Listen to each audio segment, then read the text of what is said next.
우리가 살고 있는 현대 사회 속에 눈에 보이지 않는 무서운 질병이 하나 있습니다. 그것은 고독이라고 하는 병입니다. 대화할 상대도 없고 마음을 나눌 대상을 찾지 못해 혼자 외롭게 사는 이들이 생각보다 많습니다. 몇 년 전 뉴욕의 한 고급 아파트에서 70대 할머니 한 분이 아파트에서 몸을 던져서 자살하는 일이 일어났습니다. 앰뷸런스가 와서 할머니는 병원으로 실려갔고 곧이어 달려온 경찰들이 사람들을 해산시킨 후에 자살 원인을 알아내기 위해서 할머님이 계시는 아파트로 올라갔습니다. 실내 들어가 보았더니 온갖 고급 가구와 사치스러운 장식품으로 이루어져 있는 것을 보고 이 정도 살림이라면 경제적인 어려움 때문에 죽은 건 아닌 것 같다 생각을 했습니다. 그래서 혹시 건강상의 이유나 불치병 때문일까 해서 주치의사에게 전화를 걸어보았더니 주치의가 말하기를 할머니는 나이에 걸맞지 않게 건강하셨다고 설명했습니다. 그럼 무엇 때문인가 고민하던 경찰관이 할머니 책상을 뒤지던 중에 작은 수첩 하나를 발견하게 됐습니다. 그 수첩을 펼쳐보는 순간 경찰관은 놀랍다는 듯이 바로 이것 때문이었구나라는 말을 했습니다. 왜냐하면 할머니의 수첩에는 365일 동안 똑같은 글이 실려 있었기 때문입니다. 오늘 또 아무도 나에게 오지 않았다. 결국 혼자만의 외로움을 견디다 못해 극단적인 선택을 한 것입니다. 이와 같은 고독함, loneliness죠. 이와 같은 현상은 주어진 환경과 상관이 없습니다. 오늘같이 물질 문명이 발달하고 편하게 살던 때가 어디 있겠습니까? 그럼에도 불구하고 고독 속에 사는 사람들이 많은 것을 보게 되면 환경적인 조건 때문은 아닌 것 같습니다. 이와 같은 고독은 나이와도 상관이 없습니다. 한국에서 나온 통계를 보면 고독사로 세상을 떠나는 사람들 중에 20대, 30대 청년들이 차지하는 비중이 14%라고 합니다. 제법 많은 수치죠.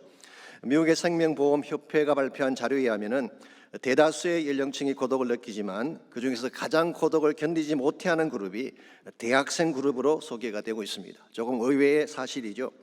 아마도 그때가 데이트할 상대를 가장 갈급하게 찾는 연령층이기 때문에 상대적으로 고독을 강하게 느낀 것이 아닌가 생각이 듭니다.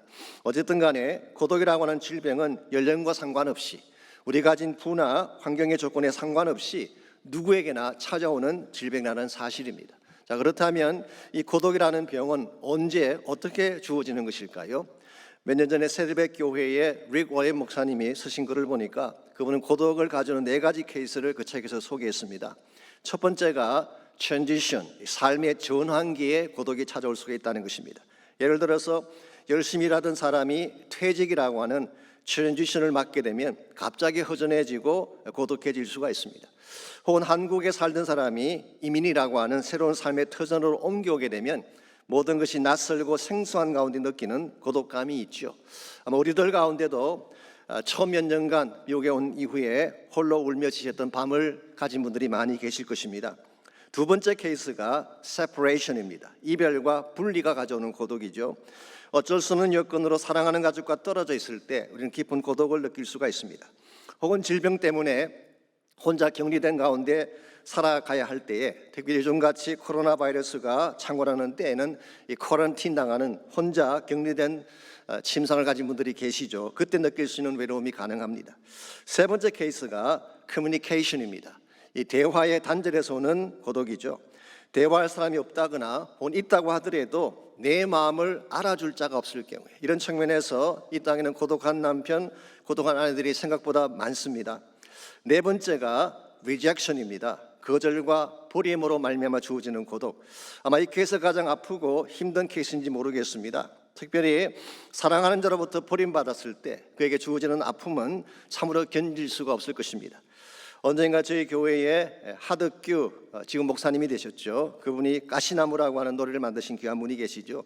저희 교회에서 간증하신 적이 있는데요. 그분이 간증하는 중에 10살 때 이혼한 부모님에 대한 이야기를 말씀하셨습니다. 그때 아무도 돌보지 않는 채 벌어진 아픔이 얼마나 기뻤던지 그가 매일 불렀던 찬송이 하나 있대요. 그게 찬송가 88장입니다. 온 세상 다 버려도 주 예수 안 버려 끝까지 나를 돌아보시니, 이 찬양을 부르고 불렀다는 고백을 들은 적이 있습니다. 이 단절과 거절이 가져오는 고독의 아픔을 말한 것이죠. 오늘 여러분의 삶 속에 이와 같은 고독의 케이스가 있을 것입니다. 왜냐하면 누구에게나 한 번 이상 고독의 계절은 찾아오기 때문입니다. 마치 천지자연 속에 사계절이 있는 것처럼 우리 인생의 여정에도 다양한 계절들이 존재합니다. 봄날처럼 밝고 따뜻한 시간이 있는가 하면 겨울처럼 혹독하고 차가운 삶의 여정도 있습니다. 여름같이 싱그러운 계절이 있는가 하면 가을같이 쓸쓸한 고독의 계절도 찾아오는 것입니다. 특별히 우리가 살고 있는 이민의 삶은 그 자체가 낯설고 격리된 삶의 현장 아닙니까? 그러다 보니까 느끼는 고독과 아픔이 더 클 가능성이 많습니다. 솔직히 우리 주변에 사람이 없는 것은 아닙니다. 그러나 정말 내 마음 깊은 곳에 있는 것들을 나누고 참된 위로와 교제를 나눌 수 있는 대상은 많지 않습니다. 그래서 사람들을 만나 깔깔대고 웃으면서도 실상은 외로워하는 것입니다.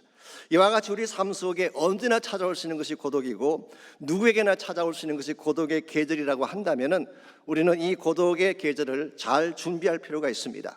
그래야지 우리 인생이 좌초되지 아니하고 더 건강한 길로 나아갈 수 있기 때문이죠. 그런데 고독한 현실 앞에서 자신을 피곤하거나 원망하며 시간을 보내는 분들이 많은데 이것은 바람직한 케이스가 아닙니다. 혹은 자포자기한 가운데 아무 의미 없이 시간을 보내는 분도 있는데 이것도 역시 바람직하지 않습니다.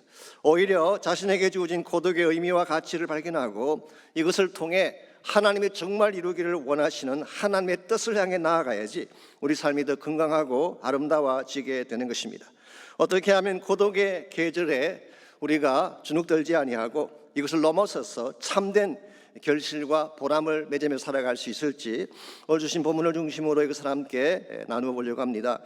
오늘 같이 읽은 본문에 보시면 사도 바울의 인생에 찾아온 고독의 계절에 대한 말씀이 소개되어 있습니다. 아시는 대로 바울은 일평생 복음을 위해 달렸던 사람이죠. 그리고 그가 가는 곳에는 항상 사람들이 많았습니다. 소위 말해서 he was a people person, 사람을 좋아하는 그런 사람이었죠. 어디를 가든지 함께 다녔고 그래서 그의 선교 현장에는 많은 동력자들이 동력을 했습니다. 그랬는데 이제 그의 인생 말년이 다가왔습니다. 특별히 홀로 감옥에 갇혀서 마지막 인생의 전환기를 보내야 되는 사도 바울, 이 바울의 곁을 끝까지 지켜줄 사람이 얼마나 되었을까요? 생각보다 많지 않았습니다. 10절에서 13절까지를 보시면 여기에 7명의 이름들이 등장하는데요. 데마, 그레스게, 디도, 누가, 마가, 두기고, 가보 등의 이름이 등장합니다. 이 사람들은 한때 모두 바울과 함께 동력했던 사람인데 그랬는데 10절과 11절을 보니까 실제로 바울의 곁을 지킨 사람은 누구였나요? 10절 말씀, 데마는 이 세상을 사랑하여 나를 버리고 데살로니가로 갔고 그레스게는 갈라디아로, 디도는 달마디아로 갔고 누가만 나와 함께 있느니라고 고백했습니다. 한때는 다 함께 동역했던 사람들이고 가까이 지내던 사람들인데 이런저런 이유로 다 떠나가고 누가만 홀로 남게 된 것입니다. 얼마나 쓸쓸하고 외로운 상황입니까? 화려했던 인생의 봄날은 다가고 홀로 모든 것을 견뎌야 되는 고독의 계절이 바울에게 찾아온 것입니다. 힘있고 젊었을 때라면 그래도 버틸 수 있을 텐데 이제 나이 많고 나약해진 지금 또 나 감옥 안에서 홀로 죽음을 기다려야 하는 이 바울의 심정이 어땠을까요? 무척 힘들고 아팠을 가능성이 많습니다. 그럼에도 불구하고 그는 황량한 고독의 시간을 비통과 원망으로 보내지 않았습니다. 오히려 그 고독 속에서 더 깊은 하나님의 임재를 경험하고 하나님 앞에서 그가 정말 남겨야 될 바른 열매를 준비하면서 마지막 고독의 시간을 보낸 것을 볼 수가 있습니다. 바울이 감옥에 갇혀 혼자 있었기 때문에 남길 수 있었던 아주 티피컬한 열매가 무엇인지 아십니까? 지금 우리가 읽고 있는 디모데 전후서라는 성경입니다. 바울은 이 감옥에서 3권의 목회 서신을 썼죠. 디모데전서, 디모데후서, 디도서 3권을 썼습니다. 이 3권의 서신들은 그가 떠난 후에 그의 후임자요 다음 세대인 디모데와 디도가 꼭 알아야 될 목회 지침들을 자세하게 기록한 책입니다. 만약 이 3권의 책이 없었더라면 교회가 감독을 세우고 집사를 세우는 요건을 어떻게 할 수 있겠어요? 만약 이 책이 없었더라면 모든 성경이 성령의 감동으로 기록된 사실을 어떻게 알 수 있었겠어요? 만약 이 책들이 없었더라면 진리의 말씀을 옳게 분별하여 부끄러울 것이 없는 일꾼으로 인정받으라고 하는 어와나를 어떻게 만들 수가 있었겠습니까? 무엇보다도 그런 이 고독한 감옥 안에서 모든 사역자들이 가슴에 품고 살아갈 충분한 가치가 되는 위대한 선포를 우리에게 남겨두었어요. 선한 싸움을 싸우고 나의 달려갈 길을 다 마치고 믿음을 지켰으니 이제 후로는 나를 위해 의의 면류관이 예비되었으므로 주고 들어오신 재판관이 그날에 내게 주실 것이라. 내게만 아니라 주의 나타나심을 사모하는 모든 자에게 도니라 했어요. 오고는 세대의 수많은 목회자들에게 이처럼 강력한 위대하고 아름다운 삶의 유산이 어디 있겠어요. 이것이 바로 바울이 고독 가운데 있으면서 맺었던 열매라고 할 수가 있습니다. 바울은 고독으로 보내지 아니하고 오히려 열매의 계절로 바꾼 위대한 측면을 읽어볼 수가 있죠. 사랑하는 성도 여러분, 누구에게나 고독의 계절은 찾아옵니다. 그러나 이것을 우리가 어떻게 다루느냐에 따라서 우리가 남길 열매가 달라지게 되는 것입니다. 여러분의 삶에도 찾아오는 고독의 계절, maybe 지금도 경험하고 있는 이 고독의 상황, 이 상황 속에서 우리가 무엇을 어떻게 하면 우리의 고독을 보람과 계절, 열매의 계절로 바꿀 수가 있을지, 오늘 본문을 중심으로 한 세 가지를 정리해 보려고 합니다. 우리가 정말 고독의 계절을 열매의 계절로 바꾸기를 정말 원한다면 첫 번째로 해야 될 것이 고독의 의미를 생각하는 것입니다. 고독에도 의미가 있다, 이 사실을 깨닫고 그 의미를 찾는 것입니다. 전도서에 의하면 인생의 모든 시즌에는 다 의미가 있다고 했습니다. Every season of life has its own significance. 모든 시즌, 모든 계절에는 다 의미가 있다. 이유가 뭐냐고 하면 하나님이 모든 것을 지으시되 때를 따라 아름답게 하셨기 때문이라고 설명하고 있습니다. 그러므로 봄은 봄대로 아름다운 것입니다. 여름은 여름대로 아름답고 가을은 가을대로 아름답고 겨울은 겨울대로 고유한 아름다움이 있는 것처럼 우리의 인생의 계절도 모든 계절마다 독특한 의미와 아름다움이 있는 것입니다. 이런 면에서 고독의 계절도 마찬가지입니다. 고독만이 줄 수 있는 고유한 가치가 있고 의미가 있는 것인데 이것을 찾아서 바른 방향으로 삶을 전개해 나아가야지 여러분이 고독의 과정을 통과한 후에 남길 열매가 있는 것입니다. 그래서 오늘 16절 말씀 보시게 되면 바울은 이 고독의 현장에서 어떠한 고백을 적고 있습니까? 16절, 내가 처음 변명할 때에 나와 함께한 자가 하나도 없고 다 나를 버렸으나. 우리가 여기까지만 읽게 되면 자기 마음의 비통함이나 습습함을 토로하는 것처럼 볼 수가 있습니다. 왜냐하면 바울이 가장 힘들어할 때에 자신의 곁을 아무도 지켜주지 않았기 때문에. 여기서 처음 변명할 때라는 이 말은 사실은 바울이 로마 법정에서 받은 첫 재판을 말합니다. 영어 성경을 보게 되면 at my first defense 그렇게 번역하기도 했고 혹은 at my first trial 나의 첫 번째 재판에서 그렇게 번역한 영어 성경들이 많습니다. 바울로서는 가장 도움이 필요한 때였죠. 그랬는데 오늘 성경은 말하기를 다 나를 버렸다. 우리는 여기서 충분히 바울이 습습함을 느낄 수 있는 상황이라는 것을 알 수가 있습니다. 이것을 보면요, 사도 바울은 앞에서 릭 워렌이 열겠던 네 가지 고독의 케이스를 다 경험한 사람이라고 말할 수가 있습니다. 노년이라고 하는 인생의 전환기를 경험했죠. 감옥이라는 격리의 장소를 경험했죠. 끊어진 대화의 창구를 경험했죠. 그리고 오늘 본문에 기록된 것처럼 버림받은 아픔을 경험한 이 네 가지를 다 경험한 것입니다. 이와 같이 홀로 버려진 바울, 고독함 속에 찬 이 바울이 뭐라고 오늘 본문에서 고백하고 있나요? 우리 16절 마지막 부분을 보게 되면 그러나 그들에게 허물을 돌리지 않기를 원하노라 그랬어요. 나에게 주어진 이 모든 고독의 원인을 인간관계를 탓하지 않고 사람을 탓하지 않고 하나님을 바라보겠다, 그런 뜻이에요.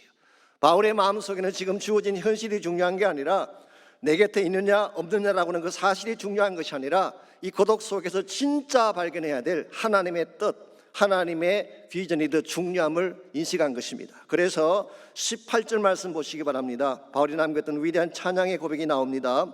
주께서 나를 모든 악한 데서 건져내시고 또 그의 천국에 들어가도록 구원하시리니 그에게 영광이 세세 무궁토록 있을지어다. 아멘. 이것은 물론 바울의 개인적인 소망을 표현한 것이기도 합니다. 그러나 동시에 이것은 온 인류를 위해 준비하신 하나님의 소망을 설명한 것입니다. 다른 말로 표현하면 복음을 통해 이룩할 하나님 나라의 완성을 선포한 것입니다. 사도 바울의 마음속에는 이 하나님 나라에 대한 비전이 있었어요. 지금 당장 내 앞에 벌어지는 사건이 중요한 게 아니라 언젠가 성취되게 될 하나님 나라의 완성의 날, 비전의 날이 있다는 사실을 알았기 때문에 그런 더 큰 문맥 속에서 하나님의 뜻을 찾고 의미를 찾았어요. 그 결과 그는 주눅들지 아니하고 포기하지 아니하고 끝까지 믿음의 견지를 이루어갈 수가 있었던 것입니다. 흔히 많은 분들이 고독은 나쁜 것이라고 생각을 하죠. 고독은 나쁜 것이기 때문에 피해야 된다고 생각을 하지만 사실 꼭 그런 것은 아닙니다. 왜냐하면 고독이 주는 유익함도 있기 때문에. 고독은 우리 자신을 돌아보게 하는 유익함이 있죠. 또 고독은 인생의 진정한 가치를 깨닫게 하는 유익함도 있습니다. 심지어 고독을 통해 참된 사랑의 가치를 배우기도 합니다. 그래서 이정하 시인이라는 분은 이런 말을 했어요. 고독하다는 것은 사랑할 준비가 되었다는 뜻이다. 이런 말을 했어요. 같이 있을 때는 알지 못했는데 혼자 버려지게 됐을 때 비로소 만남의 소중함을 깨닫고 사랑의 가치를 알게 됐다는 그런 고백이죠. 이런 의미에서 우리 하나님 안에서 고독을 느끼는 것도 축복이라고 할 수가 있습니다. 경건한 차원의 고독, 이것은 우리 영성에 도움이 되는 것입니다. 그래서 가끔은 분주한 현실을 떠나서 하나님과 단둘이 독대하는 시간을 보내시기를 바랍니다. 그때 영혼이 더 맑아지게 되고 보이지 않던 삶의 비전을 보게 되고 새로운 힘을 얻게 될 가능성이 많습니다. 이 프랑스의 공학자 중에 페르디낭 더 레셉스라고 하는 사람이 있었습니다. 이분이 한 번은 지중해를 여행하다가 함께 여행 중이던 동료 중에 한 사람이 갑자기 전염병을 앓게 되면서 그가 탄 배 전체가 격리 조치를 당하게 됐습니다. 레셉스는 그 격리 상태로 살면서 굉장한 좌절감과 고통을 느낄 수밖에 없었죠. 그런데 놀라운 사실은 그 격리된 기간 동안 할 일이 없으니까 그는 배 안에서 이 찰스 레펠이라는 분이 쓴 회고록을 읽게 됐습니다. 그 책은 홍해와 지중해를 잇는 운하 건설의 가능성에 대한 책입니다. 그는 그 책을 읽는 중에 한 가지 비전을 꿈꾸게 됩니다. 그것은 아프리카와 아시아 두 대륙을 연결하는 운하를 건설하는 것에 대한 꿈이었어요. 지중해 도시인 폴트 세이드 항구와 홍해의 수에즈 항구를 연결하면 운하가 만들어지는데 이것만 만들어지면 유럽에서 곧장 아시아로 가는 길이 열리게 되는 것입니다. 이건 굉장한 경이로운 일이죠. 사실 이것은 고대 이집트 때부터 많은 사람들이 꿈꿨던 것이지만 지금까지 이룩하지 못하다가 1869년도에 레셉스에 의해서 비로소 이 운하가 완공이 됐습니다. 만일 그에게 격리된 배 안에서 보낸 고통의 시간이 없었더라면 이와 같은 꿈을 언제 꿀 수가 있었겠어요. 이런 면에서 고독의 계절은 그저 탄식하며 보내는 낭비의 시간이 아닙니다. 어떤 분들은 쾌락이나 술이나 마약으로 고독의 시간을 채우려고 하지만 이것은 바른 방법이 아닙니다. 오히려 하나님 안에서 참된 인생의 의미를 발견하고 진정한 성숙을 이룩함으로써 하나님의 뜻을 향해 나아가야지 고독이 우리에게 유익한 열매가 되는 것입니다. 두 번째로 고독의 계절을 보람의 계절로 바꾸려면 주님의 임재를 경험해야 하는 것입니다. 우리가 홀로 쓰게 되었을 때 가장 절실한 것은 하나님의 임재입니다. 이것이 없다면 엄격한 의미에서 우리는 고독의 계절을 절대 이겨낼 수가 없습니다. 그래서 17절을 보시면은 사도 바울로 하여금 이 엄청난 고독의 계절을 통과할 수 있게 했던 근본 비결이 17절에 소개가 되어 있습니다. 17절 주께서 내 곁에 서서 나에게 힘을 주시면 그랬어요. 내 곁에 서신 주님, 이것이 모든 문제의 해답이 된 것이죠. 모든 사람이 다 떠나가도 모든 상황이 다 메말라가도 내 곁에 서 계신 이 하나님이 함께 하시기만 한다면 더 이상 고독은 고독이 아니라는 것입니다. 왜냐하면 그 하나님 안에 모든 위로와 기쁨과 채우심이 존재하기 때문에 이런 측면에서 여러분이 혼자라고 느낄 때 그때야말로 하나님을 가장 깊이 만나야 할 때입니다.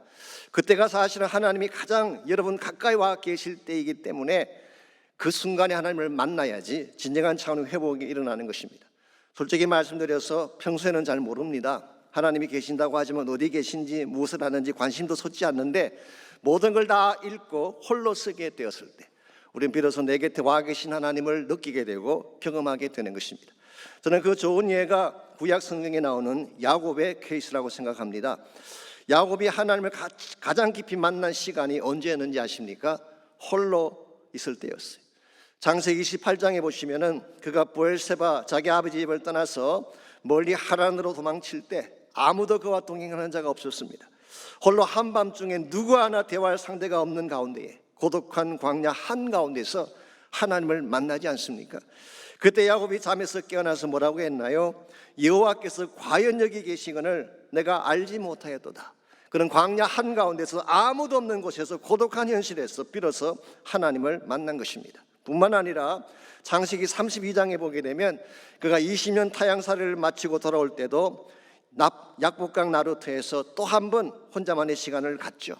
자기의 모든 가족, 자녀, 종들, 심지어 20년간 모았던 모든 재산을 다 강 건너 보낸 후에 그는 홀로 남아서 밤새 천사로 오신 주님을 만나지 않습니까? 그 결과 그는 비로소 누추한 야곱의 삶을 청산하고 이스라엘이라는 새 이름으로 분이엘의 아침을 맞이하게 된 것입니다. 오늘 여러분 가지의 삶도 마찬가지입니다. 우리에게 혹시 홀로 던져진 시간이 있다면, 그것이 질병 때문이건 아니면 사람과의 이별 때문이건 홀로 버려진 시간이 혹시 우리에게 있다면 그 시간이야말로 하나님을 만나야 될 시간인 것을 기억하시기 바랍니다. 하나님께 정직하게 절실하게 나아가서 하나님의 인재를 경험할 수 있으면 우리는 회복이 가능하고 새 사람 되어 일어날 수가 있는 것입니다.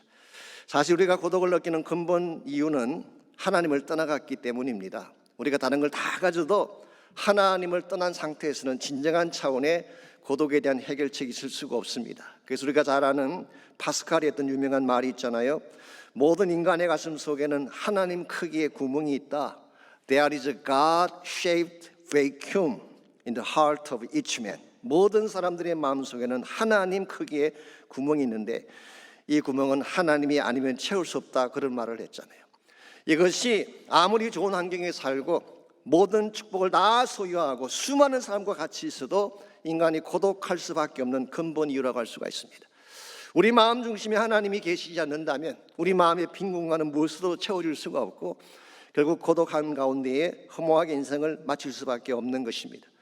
혹시 여러분 아실지 모르지만 오래전에 한국에 전혜린이라고 하는 수필가가 계셨습니다. 우리에게는 그리고 아무 말도 하지 않았다, 그 수필로 유명해진 분이기도 하죠. 제가 그분에 대한 자료를 좀 살펴봤더니요, 참 좋은 집안 출신이고 천재더라고요. 그 오래전에 경기 여중고를 나오시고 서울 법대에 들어갔습니다. 입학시험 볼 때에 수학을 빵점 맞았대요. 수학을 빵점 맞았음에도 불구하고 다른 과목 점수가 얼마나 높았는지 전체 2등으로 입학을 했다고 합니다. 얼마나 두뇌가 뛰어난지를 짐작할 수가 있죠. 그랬는데 자기 적성에 맞지 않는다고 법대를 그만두고 물리대 동문과로 옮겼어요. 그리고 나중에 독일 뮌헨 대학에 가서 동문학을 전공하고 돌아와서 대학 교수로 가르치는 그런 분이죠. 아실지 모르지만 유명한 헌법학자인 김철수 교수와 결혼하기도 했고, 물론 3년 만에 연으로 끝나고 말았지만 말이죠. 여름철에도 검정색 옷에 검은색 머플러를 메고 다니면서 그 당시 서울물리대 앞 동승동에 항림다방이라는 유명한 다방이 있습니다. 그 다방에 앉아서 글을 쓰던 천재적인 문학가였습니다. 그랬는데 31살의 젊은 나이로 자살함으로 생애를 마치고 말았습니다. 그분이 남긴 글 중에 이런 글이 있습니다.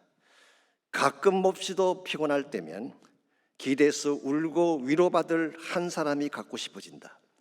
나는 생후 한 번도 위안자를 갖지 못했다. 고독이 가슴 속에서 병균처럼 번식했다. 꽃 향기만 무섭게 공기에 얽혀있는 밤, 온갖 겪지 못한 생과 격동과 정열의 회환이 나를 엄습한다. 이런 고백을 남겼어요. 모든 것을 다 가진 것처럼 보이는 인생인데 왜 그토록 고독했을까요? 마치 가슴 속에 병균처럼 번져가는 고독이 있다고 말할 정도로 왜 그렇게 아파했을까요? 수많은 사람의 칭송을 받으며 살던 사람인데 왜 그토록 허무하게 생을 마치고 말았을까요? 진짜를 만나지 못했기 때문에 그런 것입니다. 하나님을 만날 때까지 우리 인생에 진정한 해답은 없습니다. 아무리 많이 가져도 여전히 외롭고 여전히 고독하고 여전히 허무할 수밖에 없는 것이 하나님 만나지 못한 인생의 현주소입니다. 이런 측면에서 여러분 가져가 정말 고독의 문제를 해결하기를 원한다면 하나님 만나야 돼요.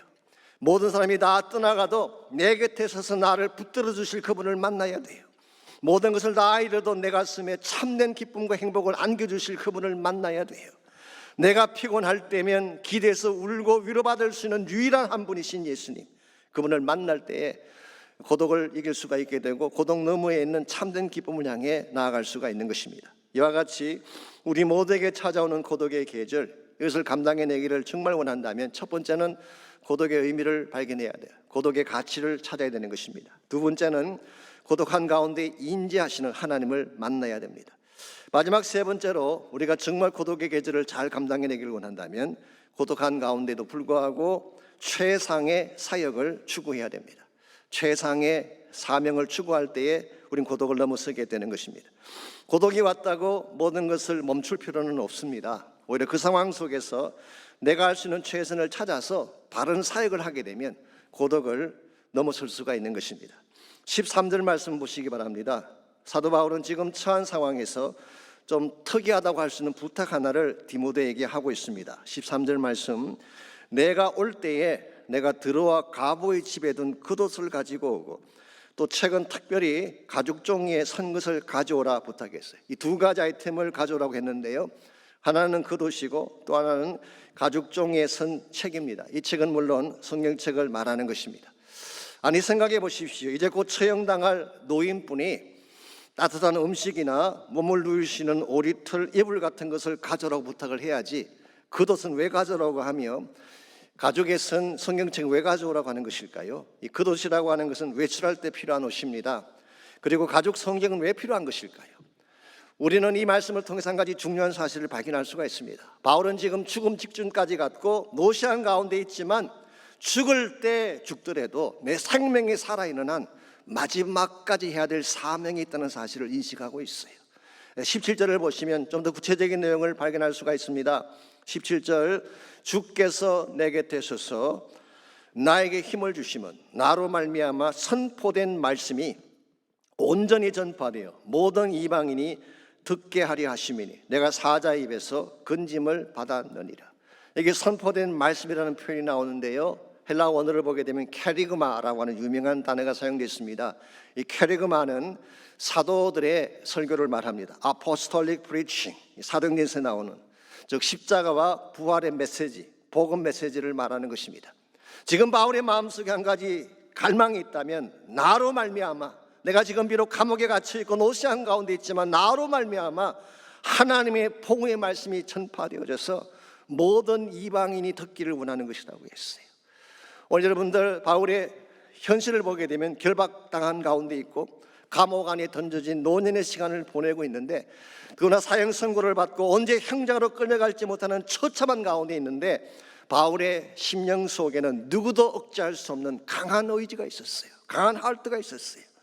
복음의 사명을 이루고자 하는 것을 위해서 그는 끝까지 달려갔고, 자신에게 고독의 계절이 왔지만 그는 끝까지 사명을 완수하려고 했기 때문에 우리가 흔히 말하는 뒷방 노인으로 전락하지 않고 끝까지 열매를 남기며 달리는 것이 가능했던 것입니다. 사랑하는 성도 여러분, 우리 인생에는 고난의 계절이 닥쳐올 수 있습니다.